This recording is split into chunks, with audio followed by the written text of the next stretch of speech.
Caitlin, no Emery yet? No?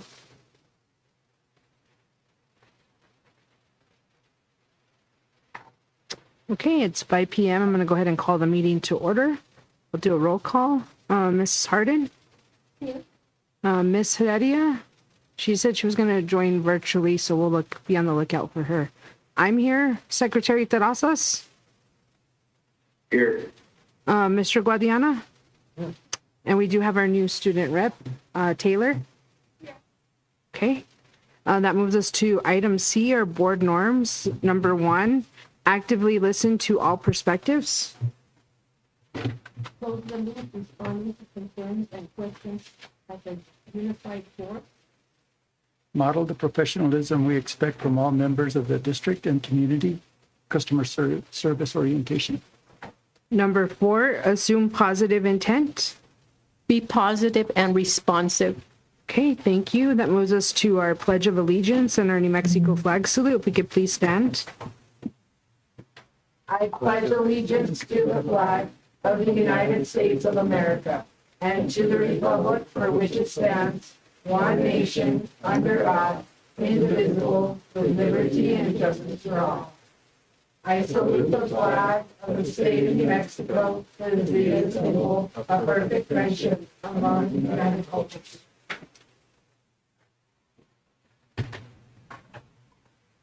Okay, that moves us to item 2, adoption of the agenda. Mr. Piper, do you have any recommendations? I recommend we adopt the agenda as presented. Okay, thank you, sir. Do I have a motion? Okay, do I have a second? Second. Any discussion? All right, seeing none, all those in favor signify by saying aye. Aye. Opposed, same sign. Okay. That moves us to item 3, public input. Item A, is there any public input on agenda items? Anything online, Caitlin? Okay. And is there any public input on items of concern? All right, and it looks like Miss Heredia has joined us. Can you hear us, Miss Heredia? Yes, I can. Okay, sounds good. We are on to new business. Item A, we have a presentation from Michael Gallegos and Christopher Wetzel, coaching to the next level regarding assisting with hiring of a superintendent. Mr. Gallegos, Mr. Wetzel, whenever you're ready. Well, thank you, Mr. Can you hear me? Yes, sir, we can hear you. I'd like to thank you for allowing us to be able to make this presentation and share what our organization can do and does do to help rural districts find superintendents, CPOs, anything that you may need within your district. Back in May, I started this discussion by sending out an email and then got a hold of Mrs. Fletcher, and she was very willing to share this with you all. So we're very happy to get this taken care of with you tonight. We continue to seek out information about how we can help small districts. Dr. Again, our main speaker is Chris Wetzel. He's the CEO of our company, Coaching to the Next Level. And he's going to make the presentation tonight, and he's got some things he'd like to start off with, so I'm just going to turn it over to him. Okay, Mr. Gallegos, and I'm not Dr. Begay, not yet. I'm starting my doctorate program next year, so not quite yet. It's Miss Begay. I thought you were. Not yet. Hopefully soon. All right, go ahead. Thank you, everyone. Can you hear me okay? Can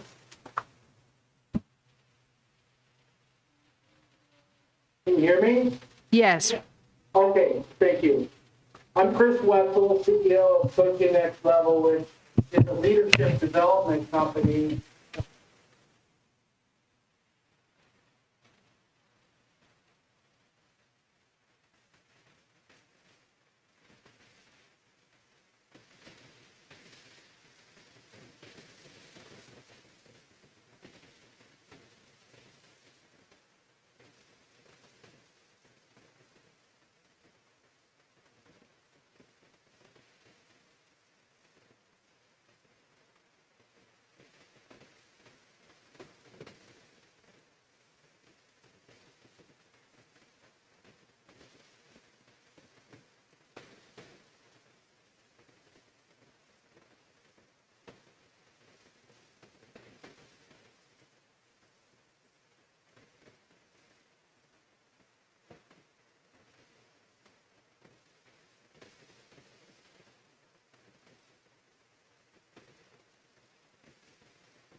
I just had a question about where do you primarily get your candidate pool from?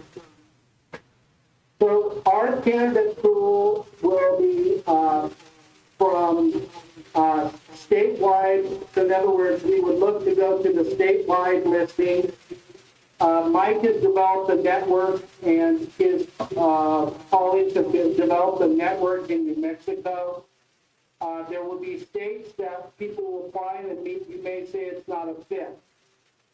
We will also, at the beginning, we're changing this over, but we'll be ready to launch it in a month. We will also have our own site on coaching to the next level because we do a lot of leadership development with school districts, and people are coaching next level, and they will look there for superintendent openings.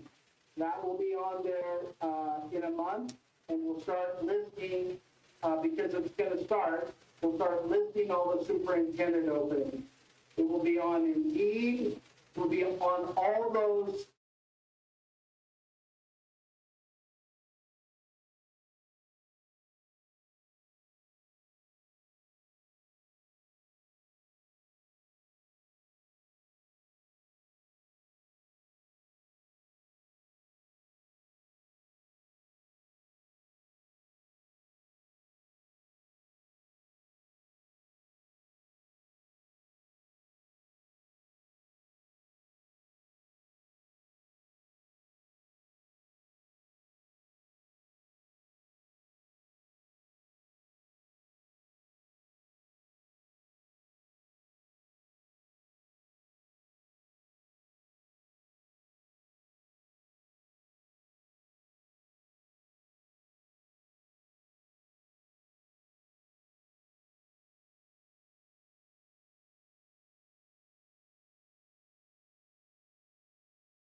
understanding your region, what goes on in Bayard, what goes on in Silver City, and by that I mean, what is the basis of it? We know it's farming and ranching and ag families. There's a lot of pride in the 4-H, a lot of pride in the FFA. I've already talked to some people who are very, very excited about some things already going on through the district. So those are the types of things that when I go out and I talk to my other superintendents throughout the state, I tell them, hey, look, we're looking for some people that are really interested in coming to this size district, and this is what they have to offer. So our outreach is pretty good throughout the state, and it's getting better. We have 2 retired superintendents that were in the state for about 20, 30 years, and they're really excited to be able to jump on board and help with this. So we're pretty excited about what we can offer as far as the recruitment process and finding New Mexico candidates. Another question I had, thank you for that, is how many districts you've worked with in New Mexico? You would be our first one. And then I saw on your flyer that if the search is not successful or the newly hired superintendent departs before completing their contract, you guys will do another search completely free of charge? Yes. We're holding ourselves accountable to finding you the right person. So within that contract, if they leave, we're doing the search again for free. Okay, any other questions? I have a question. In your experience, when is a good time to be looking for superintendents? Would it be at in the fall? Would it be after January? Would it be closer to the beginning of the next school year? We usually, what I can tell from people applying is we start in late fall, give them over Thanksgiving and sometimes over Christmas to talk to their families, to process, to get their things together. But we would start, the best way is to start right in January and do all the legwork up front, not too soon, not September, not October, but announce it, start taking applications about the 1st of November, and back that up into September and October. We would do a lot of community work where we're gathering input for the board about if you want that. Okay, we're doing a search. What are you looking for? Tell us what you're looking for. Tell us what you're not looking for. That doesn't mean that just shapes it. So that's the best timeline that I've seen. Much earlier than that, it's too early. People are not going to apply. Much later than that, my experience is we start to lose really good candidates. Thank you.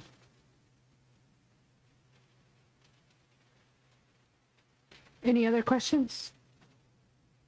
Okay, thank you so much for your time. Thank you. Thanks for having us. Appreciate it. Thanks.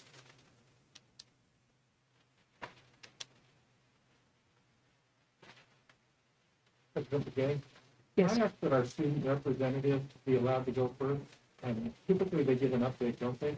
Yes, it's just not listed on the agenda, but sure, for the sake I'm of, not sure she wants to stay for everything. I appreciate you being here, and, I want to be respectful of your time. absolutely. I was going to say, maybe on the agenda in the future. Well, I mean, it wasn't communicated that she was gonna be here tonight, or we would have made sure. yeah, So- but we do appreciate you being here. Yeah. and that. So, I mean, if you want to stay, you're welcome to. But Go ahead, Taylor, whenever you're ready.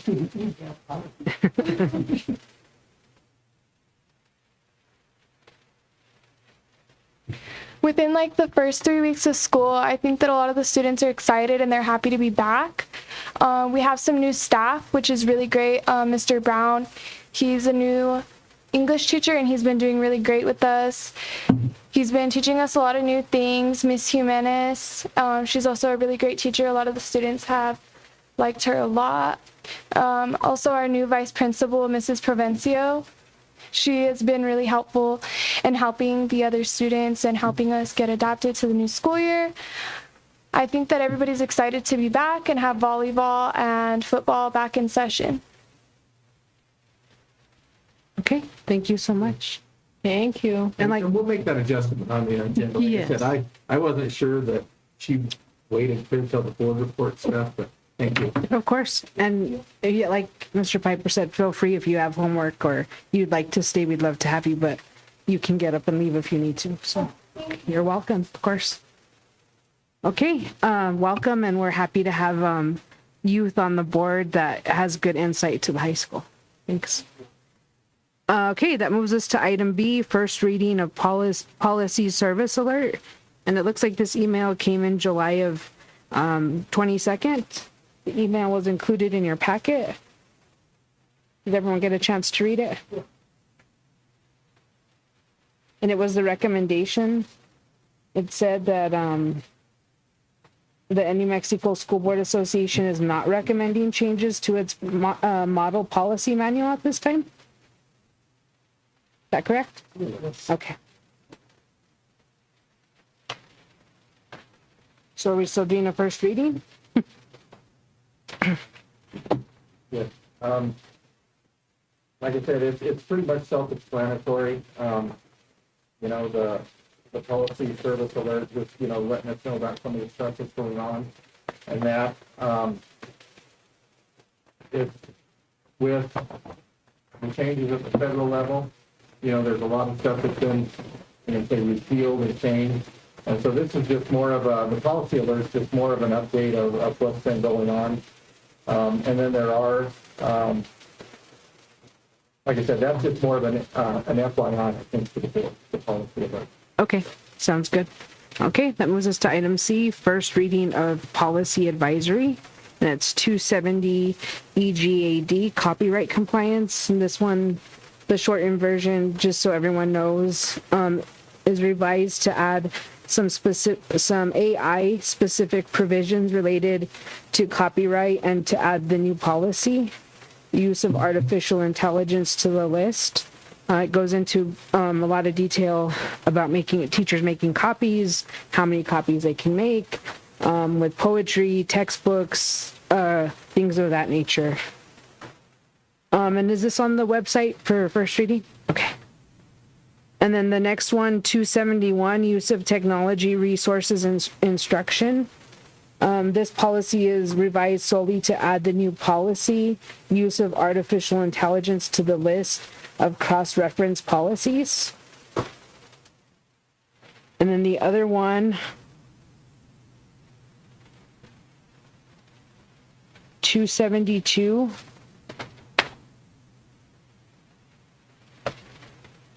use of artificial intelligence. This is a comprehensive new policy to address AI use in schools by students and staff. So if anyone, I haven't received any emails about any comments on it. One of the things we've done is actually talk to students about the use of artificial intelligence. I know I was at the open house at Snell and told the students, don't think you can have them write your answers to some of these questions, because the teachers know how you write. They know the verbiage you use and stuff. And I think sometimes if they want to rely on this artificial intelligence to complete some of the work, it's going to be evident. And, this is a whole new aspect on the education process. Several of the teachers said they do use AI within their classroom. One of them being the music teacher. He said, it's really helpful to be able to get some of this type of stuff. And, but they're learning as they go. So definitely a change to the education end of it.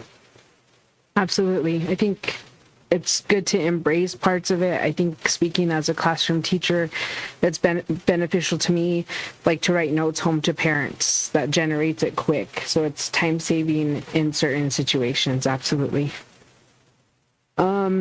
Any other questions, discussion about the new policies? Anything, David or Emery? All right. Go ahead, David. Okay. Me neither. All right, sounds good. A question. This is the first reading, correct? Yeah. So there really wouldn't be any comments until it's posted. Yeah. Okay, that moves us to item D, renaming of the Cobre Performing Arts Center. Mr. Corey Grupp.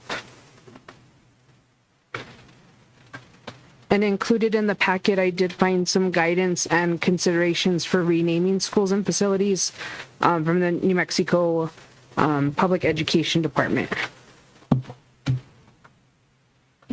I did talk to Charlene. We do have a policy on this.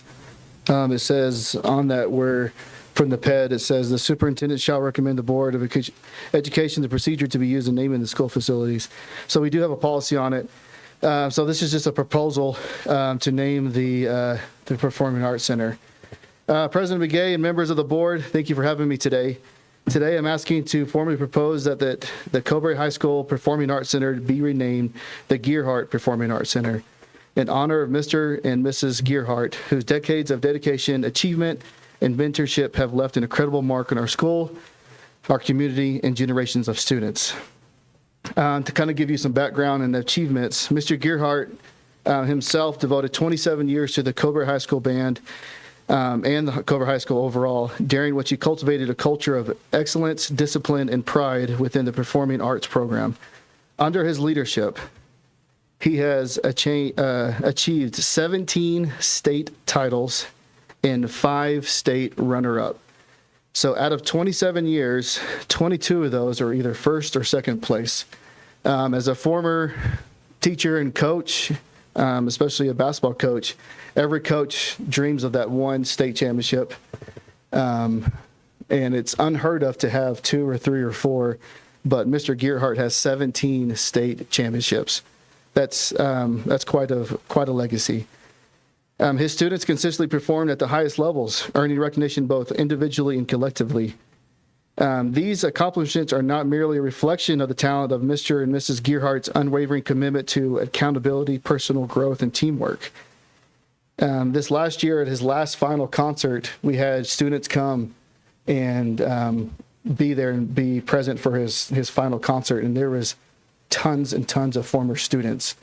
And I asked some of the students, one student flew in just to be there for his last concert. And I said, hey, what are the words you describe what you learned from Mr. and Mrs. Gearhart? And some of the words were, they saved my life over and over and over.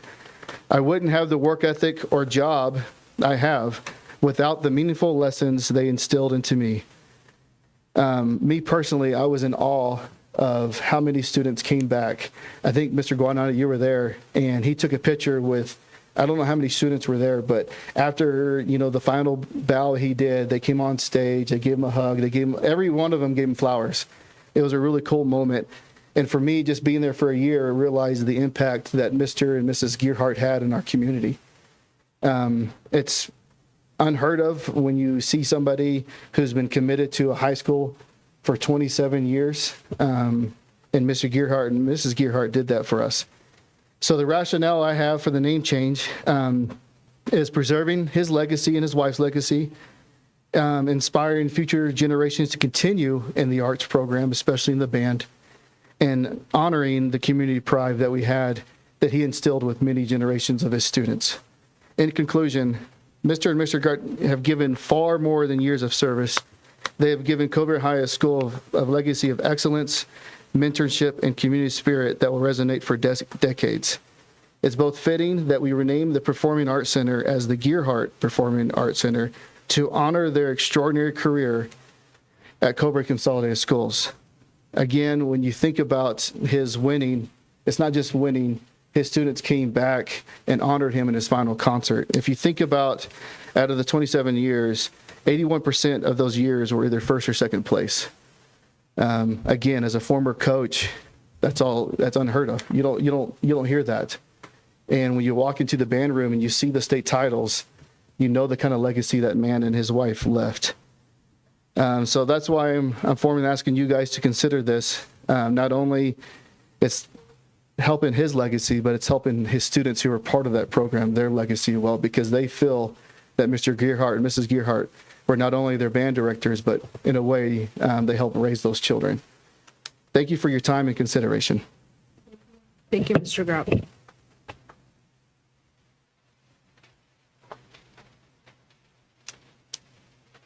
I'd like to make a comment on that as well.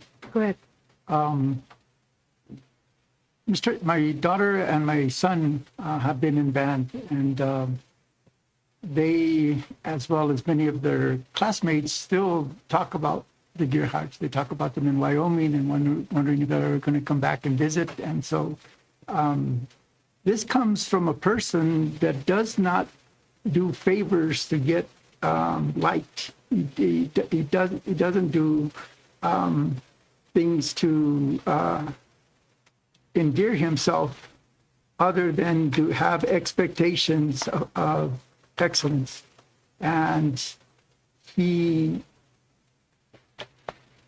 has a very stern demeanor about him, but yet his students love him. His students absolutely want to go to class. That's their favorite class.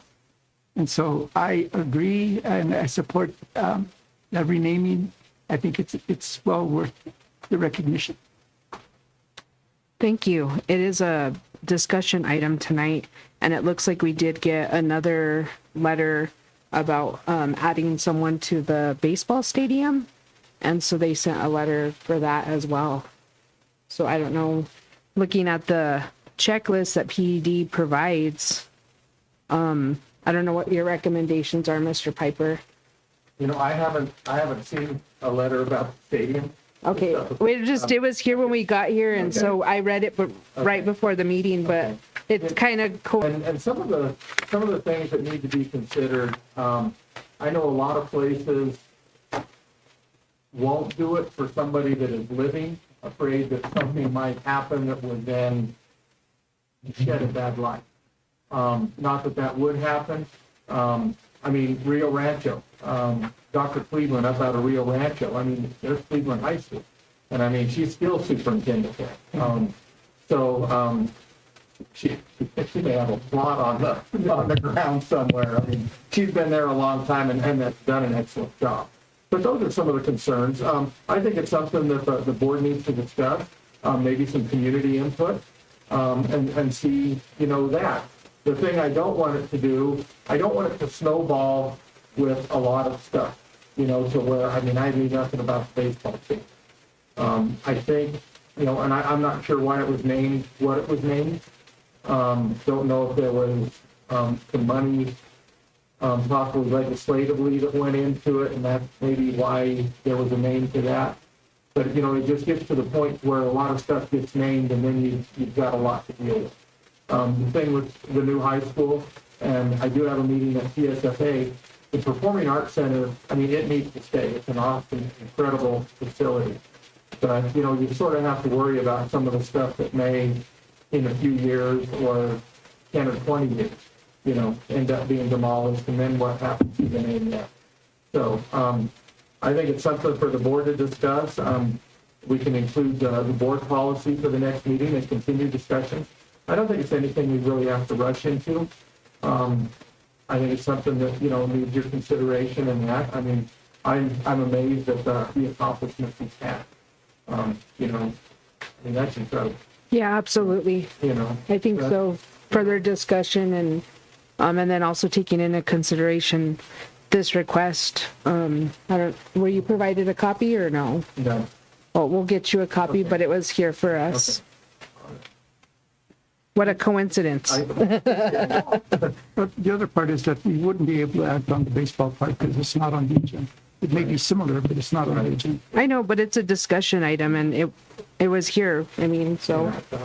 Well, and like I said, it sort of fits into the renaming type of thing and that. It would have to come up, like you said, and maybe more of a generic discussion item, just the naming of facilities.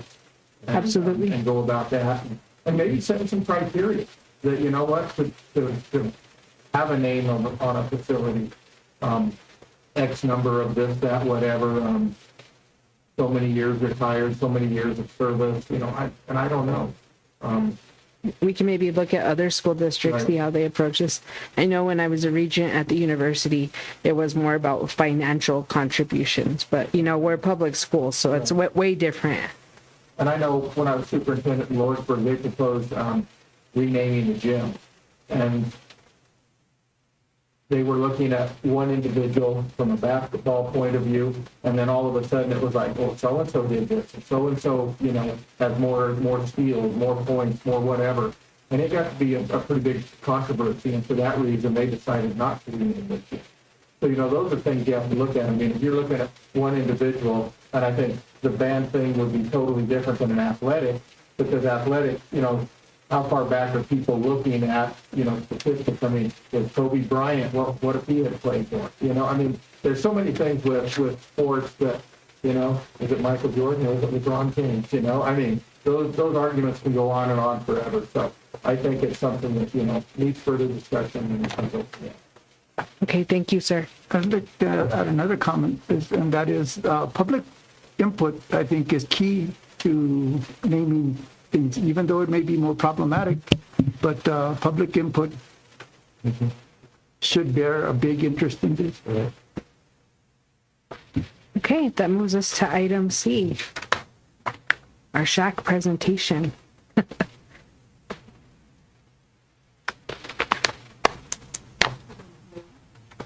Is it on? Is a green light on? There we go. Hi. I have a PowerPoint to help keep me on track, or else I will just talk. But yeah, President, Board, thank you so much for having me. My name is Krista Jocelyn Gay. I am the new Healthy Kids, Healthy Communities Coordinator for Grant County. And today I have come to you to talk about Cobre Shack.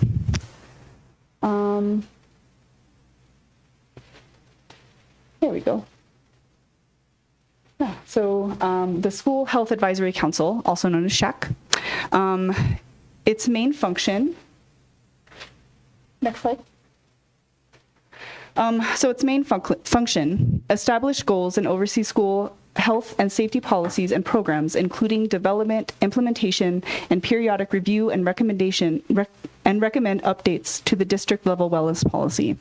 It's a lot of words for basically saying we write, oversee, and review the wellness policy of Cobre. So this is kind of the basic rundown of the components of how we do that. So there's a designated leader or leaders, depending on the shack, how it's constructed. And their goal is to document, to do the reviews, and to kind of be the middleman between the shack and all of the state review process. We like a really representative shack, so a shack that is going to piece together voices in the community that are stakeholders, that actually interact with this policy and are impacted by this policy. Our shack for Cobre meets once a month. It's actually only required that we meet twice a year, so our shack is really ahead of the game in terms of being able to communicate and really collaborate with each other. And through those meetings, again, we update, implement, review that process. I know that you guys do a yearly review, right? So you guys are part of that process in what needs to change, what can stay the same, changes in leadership, how does that change the shape of the shack? How does it change the shape of the wellness policy? All of regulations, how does that shape everything? We like to work in small groups, trying to go section by section. So if we're talking about food, we want people who work in that specific area at that table, talking to us about what they need, what they see the students need, all of those things. And this year particularly, we want to get more students involved. We're trying to tap more into the student leadership groups, because they are our biggest stakeholders in this. They are most impacted by the wellness policy of any school. Next slide, please. So this kind of breaks down what that is, right? Our whole thing is about wellness, the physical wellness, what we're putting into our bodies, how we're able to rest, how we're able to work, all of those things. We know that student wellness is heavily tied to staff wellness and vice versa. If you have a kid who's not doing well in class, that's going to be disruptive for the teacher and their fellow students, and vice versa. If you have a staff member who's having a really difficult time at work or at home, that's going to impact the students on various levels. We want the healthy choice to be the easy choice, right? We want it to be easy to rest. We want it to be easy to engage in work in a meaningful way. We want it to be easy to choose a vegetable or a fruit. We want it to be easy to choose traditional foods. And shack is a requirement. It's regulated by both federal and state stipulations. And we know that a healthy kid, they do better in school, they're able to engage, they're able to regulate themselves, and they miss less school. And then they take all of those skills into their adult life and into their communities.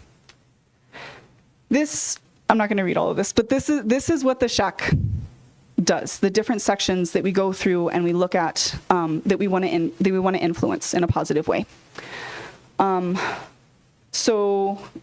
slide.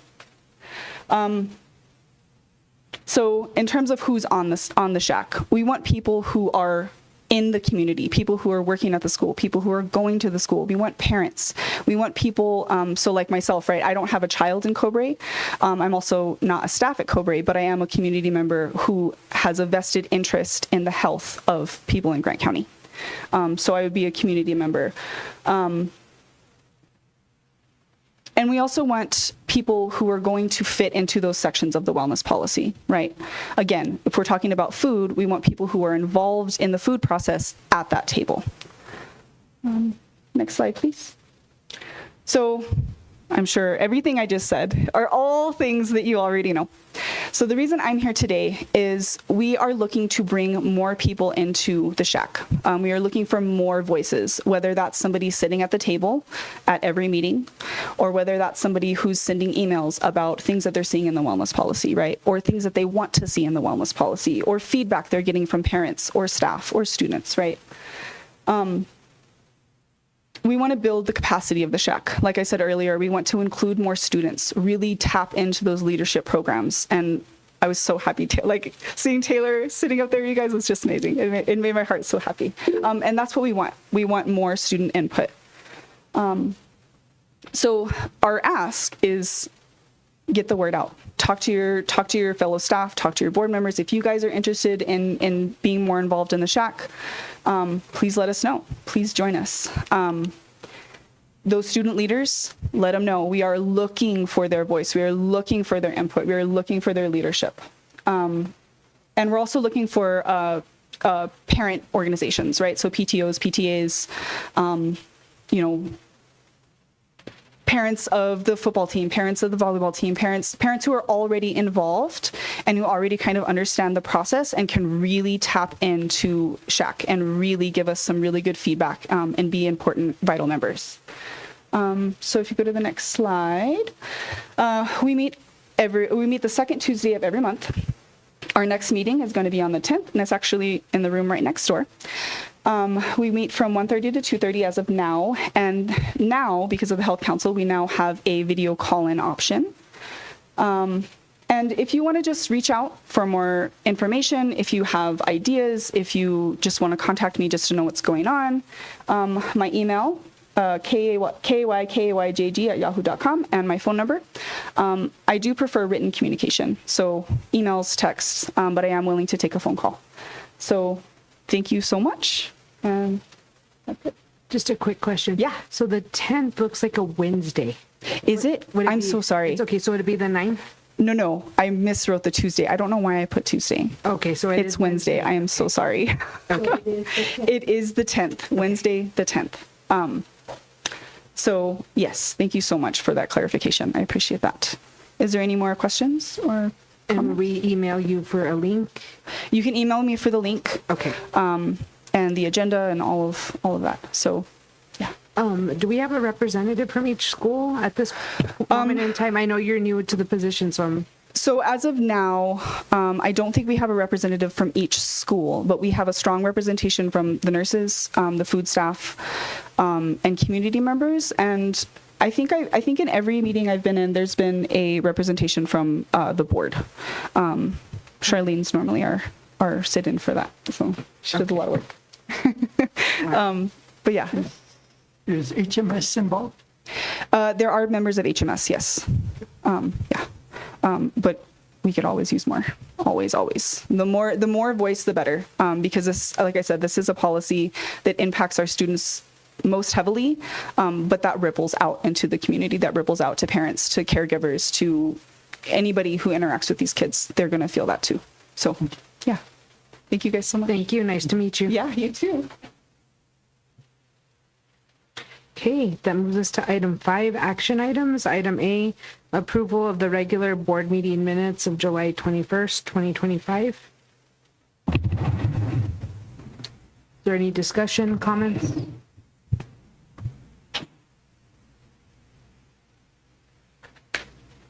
Seeing none, I'll entertain a motion to approve. I move. What was that? Feedback on David's. Okay, do I have a second? I'll go ahead and second. All those in favor signify by saying aye. Aye. Aye. Opposed, same sign. Okay.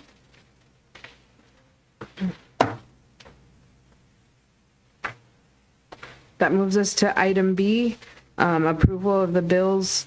These did go through the finance committee.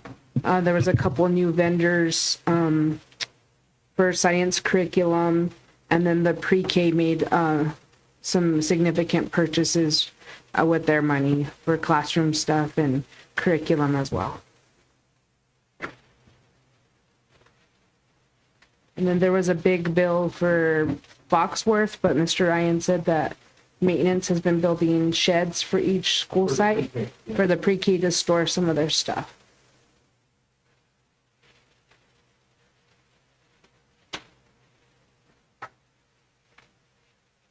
Any questions, comments?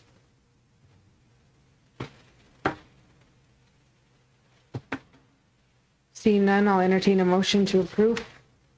So moved. Is there a second? Second. Okay, all those in favor signify by saying aye. Aye. Aye. Opposed, same sign. All right, that moves us to item C, approval of budget increase, 13000 pupil transportation. This did go before the finance. Mr. Ryan, if you want to speak to it. Yes, you have a budget increase here in front of you, and one of our transportation contractors purchased a new school bus, a new route bus, and put it into service. It went into service like the first week of school. So we need to add this to our budget. This is money that flows from PED through us to the contractor, and they will receive this $30,854. They will receive that amount each year for the next 5 years for the purchase of that school bus. So this just flows through us, and at the end of 5 years, it will come off, and it'll be automatically added to our budget from this point on. Any questions?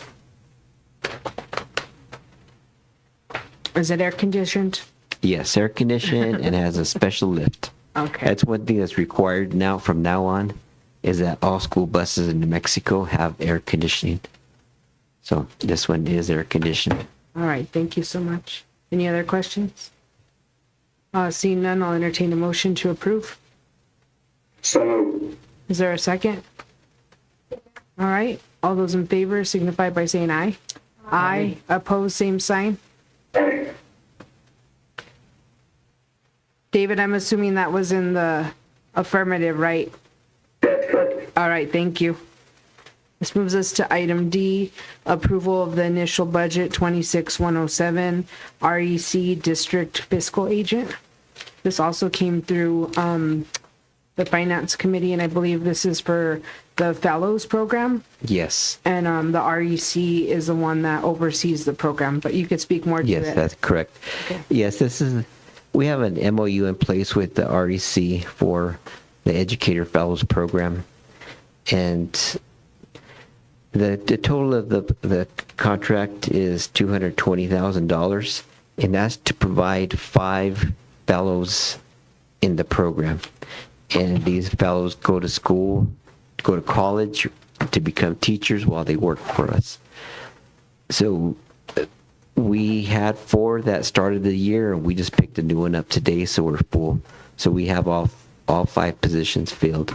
So this budget here is just the salary and benefits for those 5 fellows. There's nothing else but salary and benefits for them. Any questions? Okay, I'll entertain a motion to approve. So moved. Is there a second? Second. Okay, all those in favor signify by saying aye. Aye. Aye. Opposed, same sign. All right, that moves us to item E, approval of initial budget 27153, extended learning transportation. I believe this was for the summer program, but you can speak to it, Mr. Ryan, and it Okay. also went through the Finance Committee. Okay, yeah, this one is a different one. The summer program will be in a couple of bars down. Okay, sorry, But this my one, apologies. Yeah, this one is a cash balance that the district has carried for a couple of years, and we've been kind of using it up a little bit at a time or these last couple of years. And this money was given to us by PED for the purpose extended learning transportation, but it has been used in the summer. Like you said, I used it last year to supplement the summer program, or PED did not send us enough money to provide those services. So it's used for anything extended learning. Any questions? What's the amount on this one? This is 22,862.66. Thank you. I'll entertain a motion to approve. So moved. Do I have a second? Second. All right, all those in favor signify by saying aye. Aye. Aye. Aye. Opposed, same sign.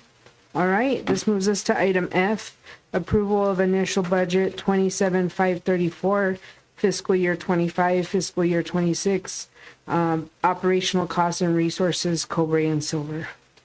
Okay, this we received this grant last year. It was a $30,000 grant, and it was a 2-year grant. And the purpose of this grant was to purchase, it was given to us by PED to purchase sports uniforms, jerseys, and fine arts equipment.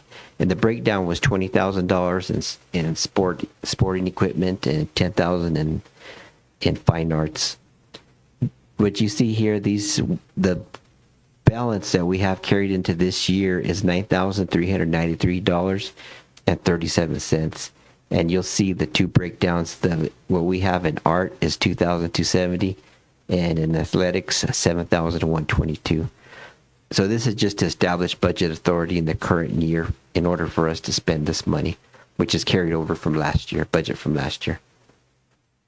Any questions? And you did say we're being equitable with girls and boys Yes. sports. And Yes. like cross-country golf. Right. Yes. Okay.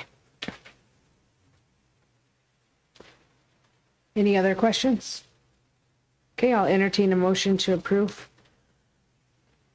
So moved. Is there a second?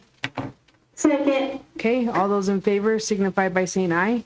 Aye. Aye. Opposed, same sign.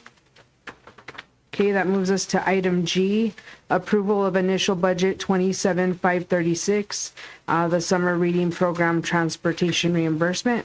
This also went through the finance committee. Mr. Ryan? Okay, this is the one that kind of goes hand in hand with the other one a few minutes ago. But this one, we had the summer program that PED sponsored in June, and we provided busing, and it's on a reimbursement basis. We figured that we send them in the mileage and the students and all that, the number of days, and they come up with the formula and they distribute the money. So our share is going to be $4,586.87, and this will go towards paying the contractor for providing those services in June for our summer program. Any questions on this one? I'll entertain a motion to approve. So moved. Is there a second? Second. Okay, all those in favor signify by saying aye. Aye. Aye. Opposed, same sign. Okay, that moves us to item H, approval of initial budget 31,900, Education Technology Equipment Act. This also went before the finance committee. Mr. Ryan? Yes, we have our education technology notes that the board approved back in June, and we had the special meeting in July. So the amount of that issue was $1,150,000. And what this budget increase does is it establishes budget authority for the district to spend that money. It puts it into our budget with PED. So any questions on this budget increase? Would it be appropriate to have it on another agenda to actually discuss the use of the money? Or is that, we can do that now? Would you like to talk about some of the things that you've been doing with the funds? I can. Yeah. Technically, anything that is technology related in the district gets paid for out of this bucket money. So, Absolutely everything technology related, software, new devices for students, new devices for teachers, classroom technology such as document cameras, projectors, interactive flat panels, anything like that. It all comes out of this bucket money. so are we providing new computers to students? Every student, middle school through high school, got a brand new Chromebook this year. If they haven't already received it, they should here in the next week or so. For kindergarten or pre-K through fifth grade, their devices are at the 1-year anniversary mark. They got their new devices last year as part of being paid for out of the same bucket of money. So what happens to the old computers, the old laptops and whatever? Well, they are still being used. We have programs like the Learning Lab in Silver that are for students who are expelled from classes here. They can go to the Learning Lab and still complete their schoolwork. We have provided a bank of computers for them, for those students from Cobre who go there for their educational day to use. We also use those for other situations where at the high school, we were short computers because we miscounted when we dropped computers off over the summer. Too many got put at the middle school, not enough at the high school. So we were still reissuing some of the old ones to begin the first week of school with. That's now been rectified. So we're still using the older devices. The hope is that we can pull all those devices out of service and working with finance here the next year or so, sell those things off to bring back some money back into our coffers through lease resellers. There are different organizations out there that will be glad to buy our old computers. We just have to work out the process with finance so we can get some of this old equipment out of our storage rooms and warehouses. So we entered into a lease for these computers, correct? No, this is No? all purchase. We approved a lease recently. What was that then for? That was just the title of this program. It's called lease purchase, and it's just a title. There's no leases involved in this, in what we do. That title basically just means that the money can be used for both lease or purchase of equipment by a school district. And there's no leases involved in what we're doing. Lease or purchase. We chose purchase. And I think the representative mentioned that because it came up in our meeting too. Yes. at And the she last said she meeting. didn't know why it was titled that way. Right. If you guys remember correctly. Thank you. All right, I'll entertain a motion to approve. Move. Okay, do I have a second? Second. All right, all those in favor signify by saying aye. Aye. Opposed, same sign. Okay, it moves us to item I, approval of policy advisory 267, alternative 1R2. So we have to choose one, is that correct? Yes, we have to choose one of those. And basically what we did was we sent them out to principals to get their feedback. You've already approved both of them. And so what we've done is send them to the principals and said, which one do you feel more comfortable with within your building? And they selected option 2. So my recommendation would be to select option 2 for it to go within our policy manual on the website. Okay, thank you for your recommendation.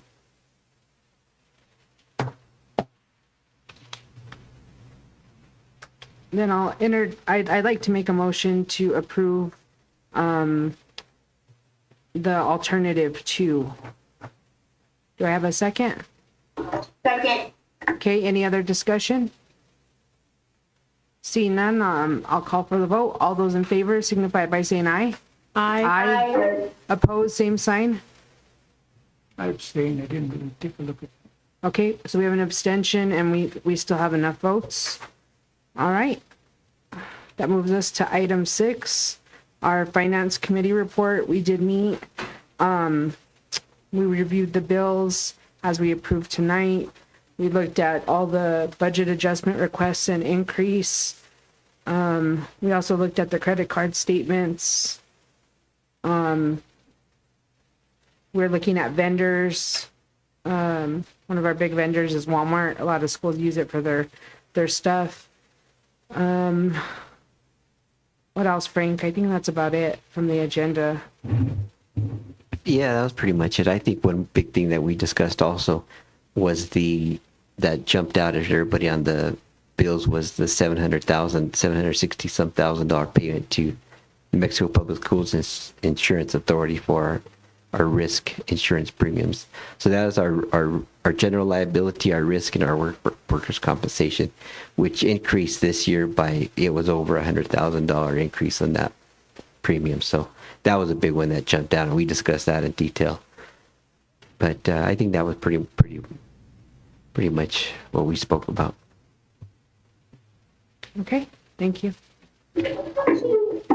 Comment, I want to thank Mr. Ryan and his staff for providing pretty good detail on the finance committee minutes and the stuff that was presented. I mean, that's a change for me in the last couple of years, and everything was pretty transparent as far as what he presented. So thank you and your staff. Thank you. Okay, thanks. That moves us to item 7, our audit committee report. I believe Ms. Heredia wasn't present at the last audit committee, but Mrs. Harden was. So Mrs. Harden, would you like to give the report? Yes, and we didn't know who was going to take over, so Mr. Piper took over, and he presented the audit committee. He can present it, please. Yes, auditor was actually present via Zoom.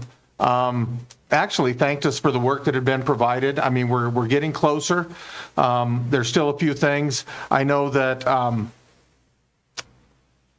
leading up to that meeting, what month are we in? August. Our August 7th payroll was the big one where all staff needed to be paid. So the financial office was really focused on that.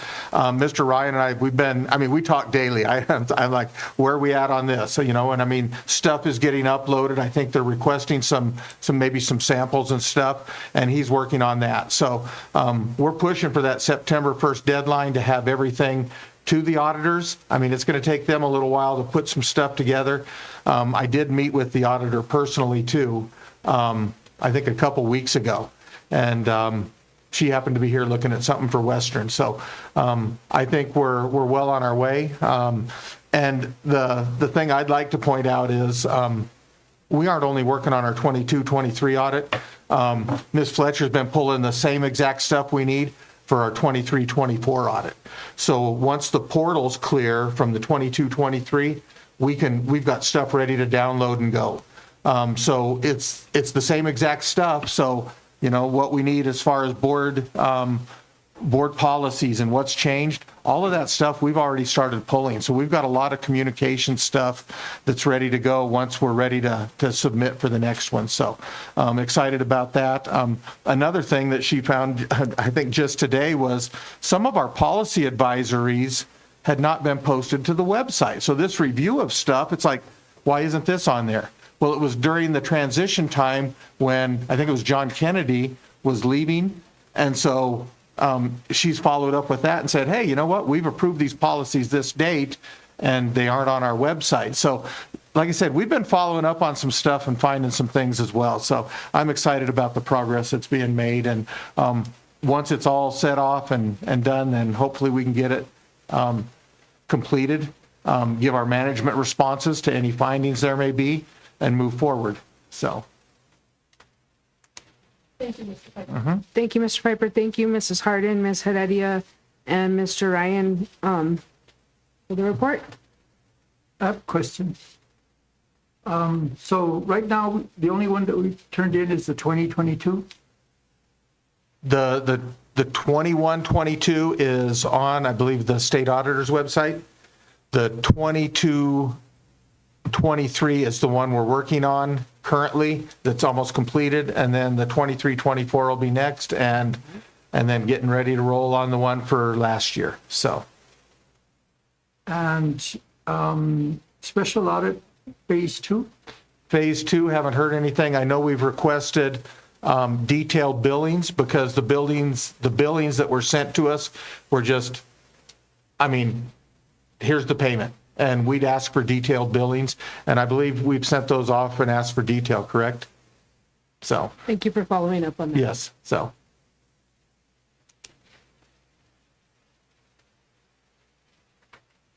Do you have any projected dates for like the 23, 24 audits? That's going to depend probably a lot on the auditor and how soon they can get the other stuff done. The nice thing is once the 22-23 is done, they'll have a base to go for the 23-24. And like I said, there's a lot of that stuff that it's the same exact stuff. And we've been collecting it. Ms. Fletcher's got files for 22, 23, 23, 24, and actually 24, 25, because we should be ready to roll with that, but they're going to need to get those other ones finished first. So working on that stuff. But yeah, it's, a lot of the same stuff, the board, what new policies do you have?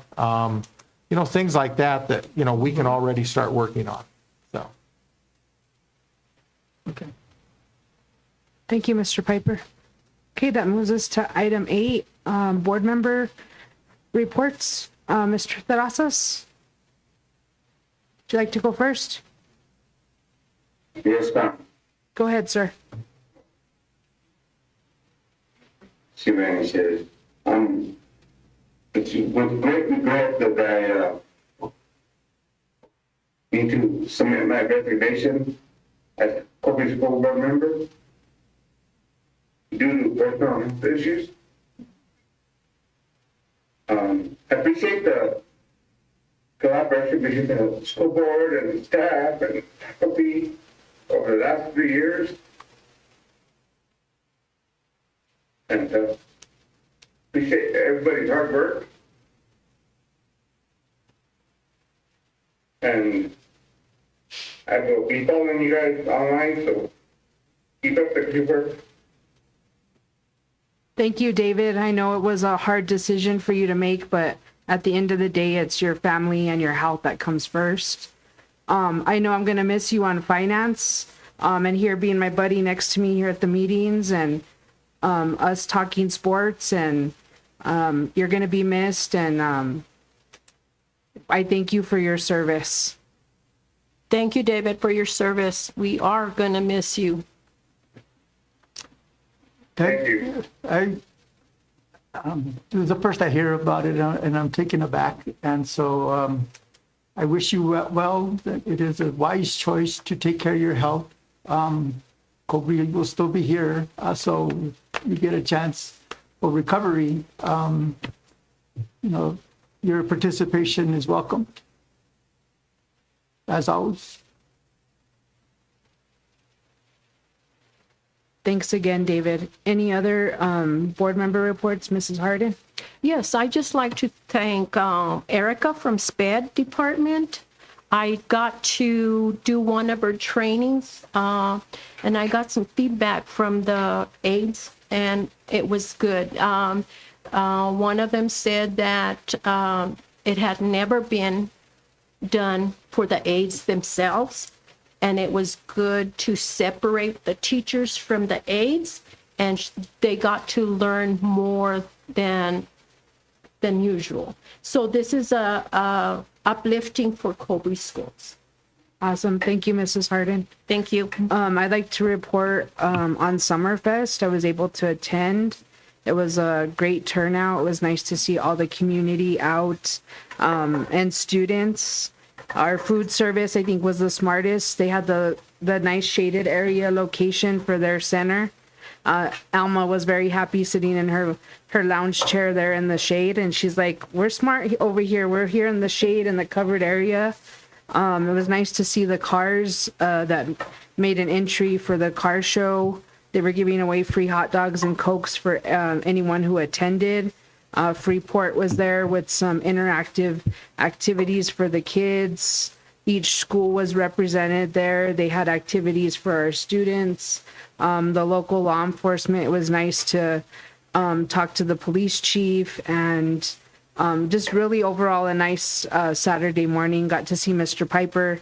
We happened to both be in the same polo and the same color shorts. We did not coordinate, I promise, and so it was nice to be there. I also had the opportunity to attend a town hall meeting. Mrs. Harden was there. I got to see her. A few parents from our district, our administrators. Mr. Gropp was there. Miss Luckhurst, Miss Villa. It was related to the Yazzie Martinez, and so they were seeking community input on actions of how that funding should be spent, and so they're on a court order right now, and so it was nice to hear the different stakeholders give their suggestions and just the collaboration that day.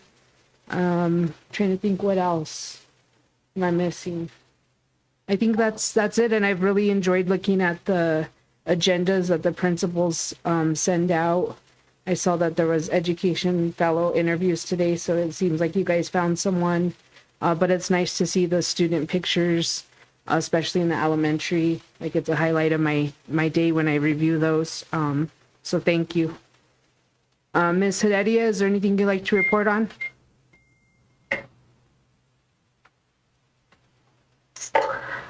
I guess I would just want to welcome the new staff members that have been welcomed into the district at all of the different campuses. And just wishing all of the fall sports good luck as they start to pick up their season. And much like you, Gabby, I also really enjoy all the weekly memos and pictures and seeing all the great things that are happening at all of the schools. And just really excited to see what this year brings under the new leadership of Mr. Piper. And I think that's it for me. Okay, thank you. Mr. Guadiana, is there anything you'd like to report? Yeah, it's more of a business matter. There was items that I had submitted there was a request for items to be submitted so that they could be on the agenda for this meeting. Then there was after I submitted mine, there was a response that charted a path that we hadn't followed, and that path was according to policies. So with that change, I just want to make a record of saying that all the requests that I made on that particular date, I want to carry forward to the next board meeting and therefore meeting the criteria for timely submission. Mr. Piper, would you like to speak to that, sir? I Yes. think you sent out an email too. And that is one of the things that, when we looked at it, there was quite a bit of information. I think the request came in on Wednesday, possibly, and it was going to be tough to gather that information together. And so we're going to send out requests for items 2 weeks in advance, right? 10 days, basically, 2 weeks. So 2 weeks in advance. That way, I think the stuff has to be basically in by 8 days in advance, which will give us plenty of time to gather information. And I've already started gathering some of that information. You'd asked about the professional development that was in Georgia, and I can provide you all of that stuff. I've got all of that stuff. I've already started gathering it. And that's a bundle. And of course, and that's something that happened, I guess, last year, maybe. So trying to pull some of that stuff together. So, yeah, we'll take care of that. And as far as some of the other requests, check the website. We've updated several things already on the website that you had mentioned wanting to discuss. We went ahead and put them on. So I was on the website 2 hours ago, and I didn't see anything to that effect. Is that special audit phase 1 on the website? Yeah. Okay. And salary schedules? Okay. So I understand. I have a hard time finding stuff on there. I looked for something the other day, the collective bargaining agreement, and I finally had to ask Ms. Fletcher, I said, where is this? And she went right to it. So I think sometimes, it just may be one of those things, but if you need some help looking for some of that, sure. But we've started updating that as well. So. Okay. All right. That moves us to item 9, Superintendent's Report. Item A, intergovernmental transfer of portable buildings to Village of Santa Clara. Mr. Piper? This is one of the things we need to deal with. I think intergovernmental transfer, the 2 portables that set out here to I'm going to say the west of us, that we're going to be considered for staff housing, doesn't look like it's going to work. So we need to probably... We need to decide if we want to just intergovernmental transfer them. And I don't know if we want to state Santa Clara or just approve an intergovernmental transfer. I have visited with Freeport. The funding that we have for that, $119,000, expires June 30th of this coming year, 2026. So if we can't get something done with Santa Clara to get those moved, we're going to have to look at some other options. I have a meeting with Freeport on the 27th related to that because the proposal, the grant that we'd written, was requesting an additional $75,000 that we could then put 2 of these little mini homes that were within your packet. I'm concerned about the size of them. I mean, they're less than 400 square feet. One of the things when I visited with Freeport about was, do we want to just consider a demolition? And I don't know if you've looked at those portables, maybe on your way out this evening, drive by them. They are concreted in between the two portables. I mean, it looks like 2 to 3 foot of concrete. I'm not sure they can be picked up and pulled out. We tried to get a quote for moving them, and the person that came was a mobile home mover, and he says, I can't do this. He says, we're going to have to find a house mover. So I think they're still working on a quote, but I think we need to look at another option of possibly saying, you know, what can we demo it for? What would it cost? And could we put a single wide mobile home in there at this point that would actually accommodate a family if somebody was coming in?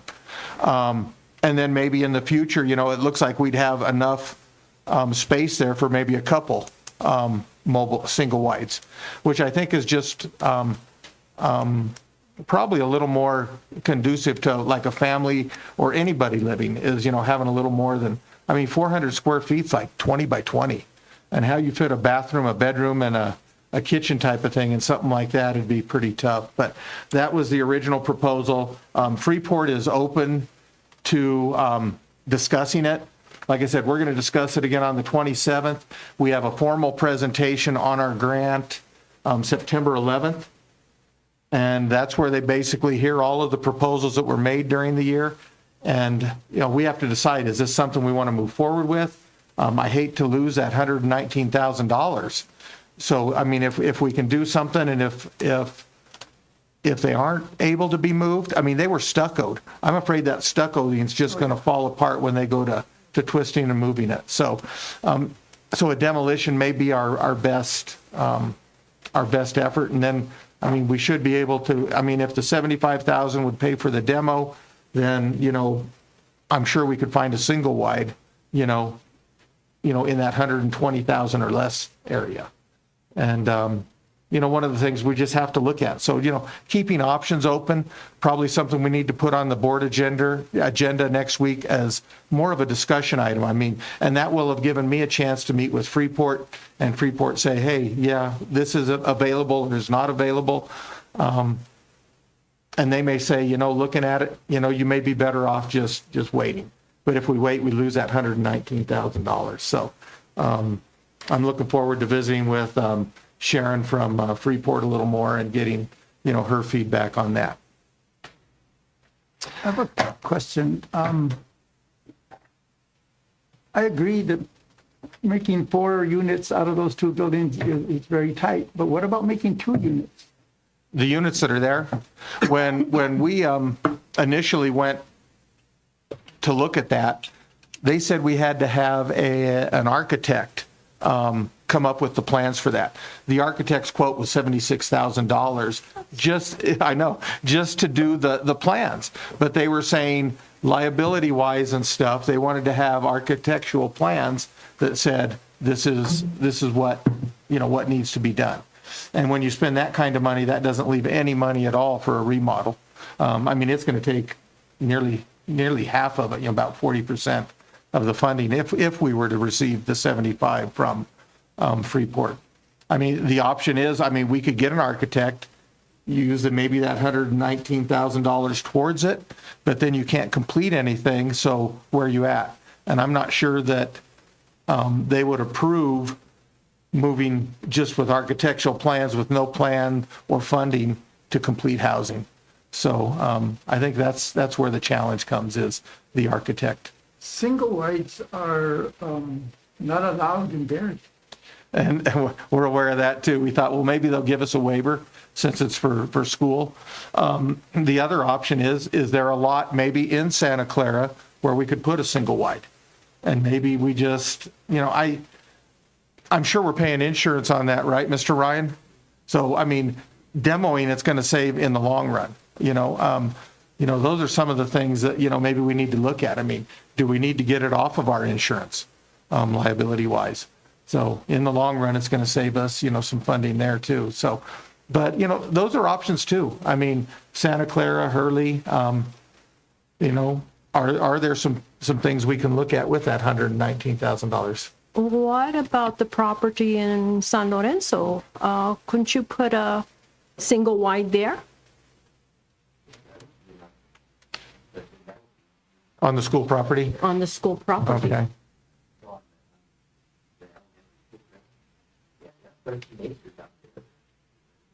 That's an excellent idea. And then we're already connected to the Casa Adobes water. No, this is the old San Lorenzo school property,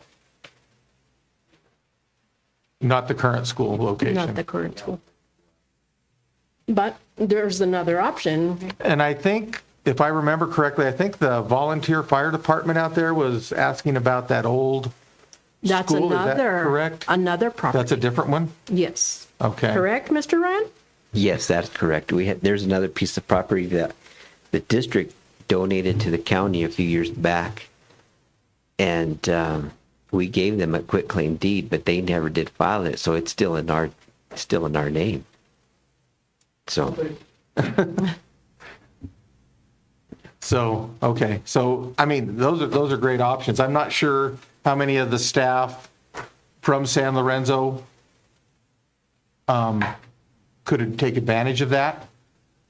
But, definitely an option we can look at. So, like I said, probably a little more discussion next month, because I just hate to see money just disappear. So, we can put that on an agenda for next month then.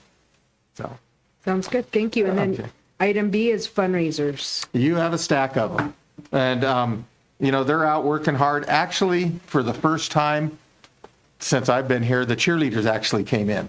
And I can guarantee you they walked away with probably $250 out of this office or more.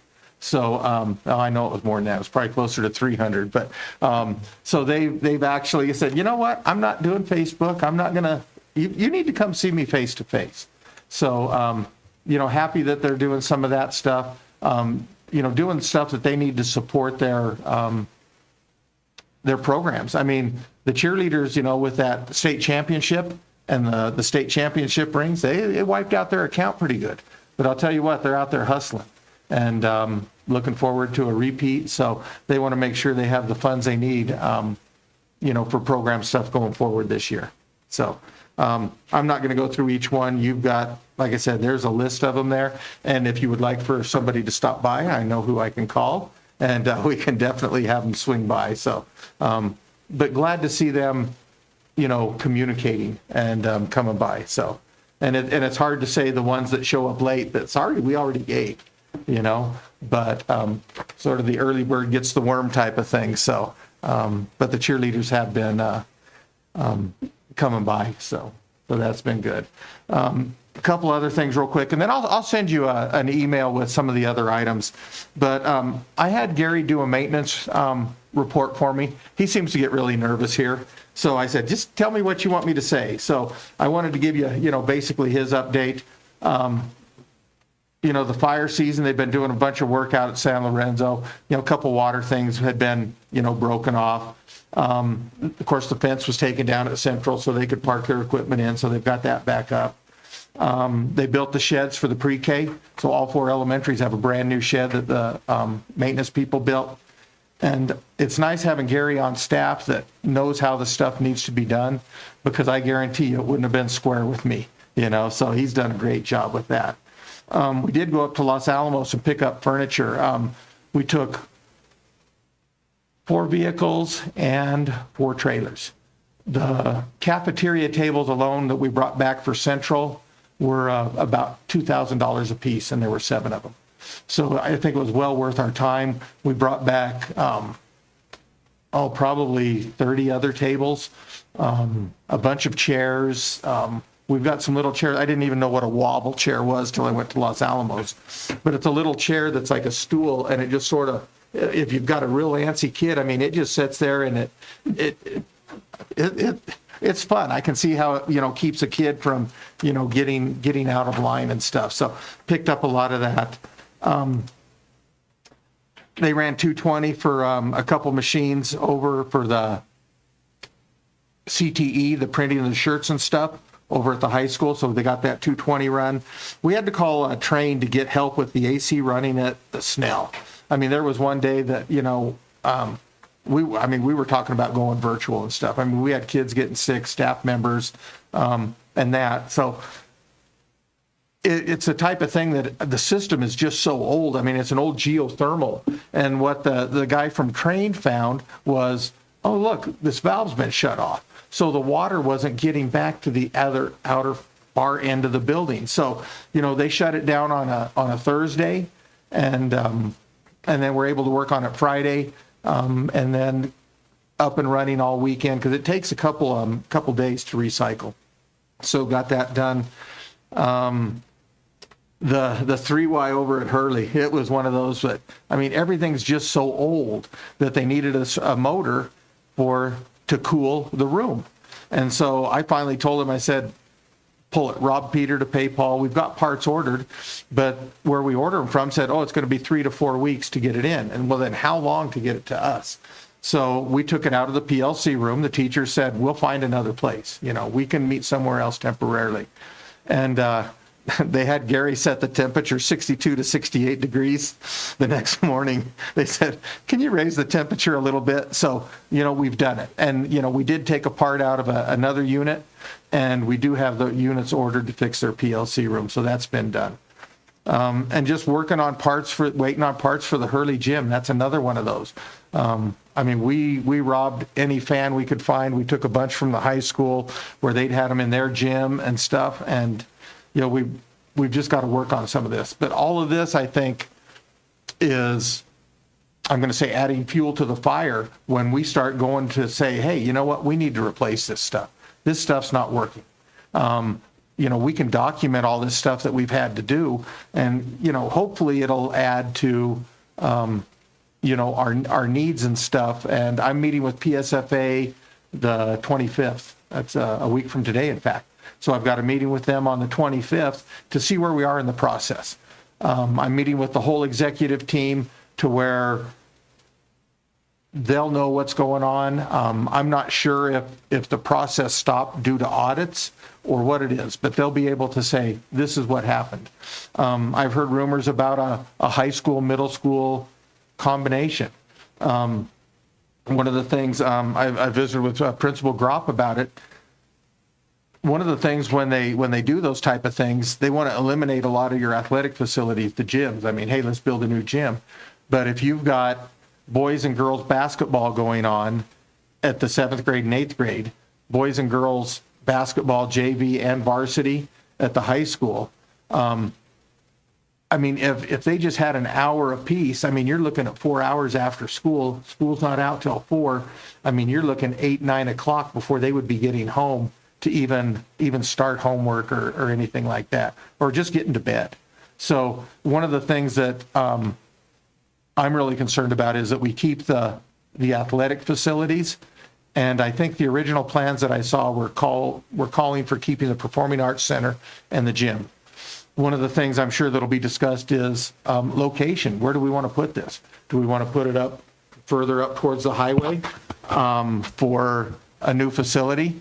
Because what do you do with students while you're in this transition period? When we built the new high school in Lordsburg, we were fortunate that we had a building. We vacated our 5-6 building and put the high schoolers in there for 1 year while the high school was redone. So, there are some options and stuff that we can look at. But, those are the things that once we figure out where we are with PSFA, and I can give you a report on that when I get back, then we'll know what we're looking at timeline-wise, and, what we want to do. I know there's several things we need to talk about as far as, which direction do we want to go. They're both in the top 100 as far as need, which they're both eligible.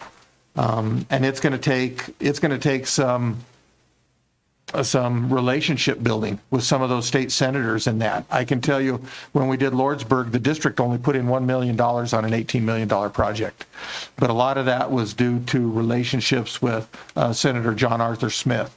And that's why, I'm working on relationships with Gabriel Ramos, Lieutenant Governor Morales, and Luis Terrazas. So, those are the type of relationships that, those people can help do that as well. So we'll keep working that and see where we end up. But that, like I said, those are the major things. I've got a couple little things where we've received some grant money stuff, but they were all basically figured in with the SEG. It's not like we're going to get any new money.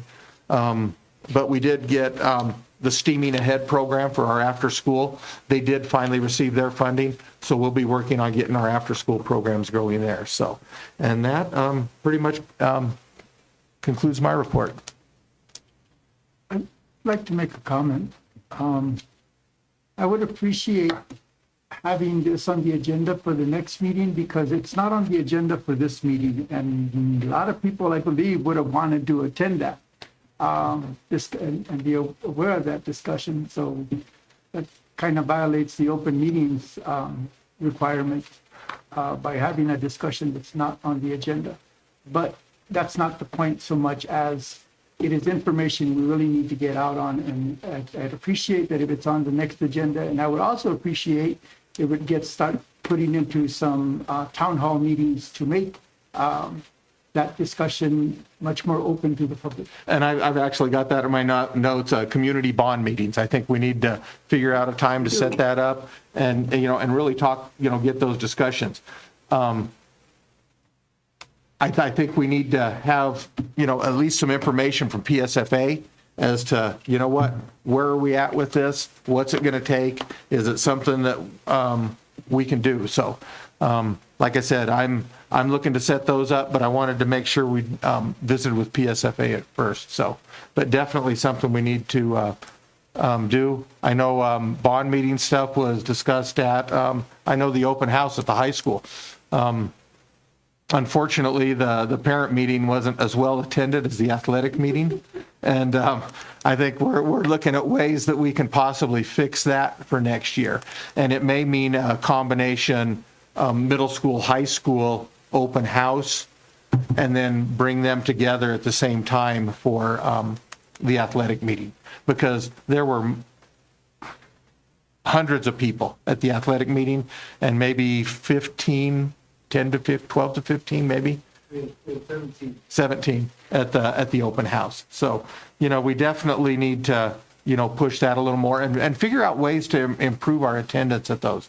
I mean, the rest of the schools were really, pretty well attended, but I mean, that's usually pretty typical of high school, I mean, parent-teacher conferences, and I haven't seen one yet, but typically at the high school, they're low attendance, they just don't seem to attend. So, and those are things we're working on as well, so. Thank you, sir. That moves us to item 10, adjournment. Do I have a motion to adjourn? I'll second. We are adjourned at 6:43 p.m. Have a good evening.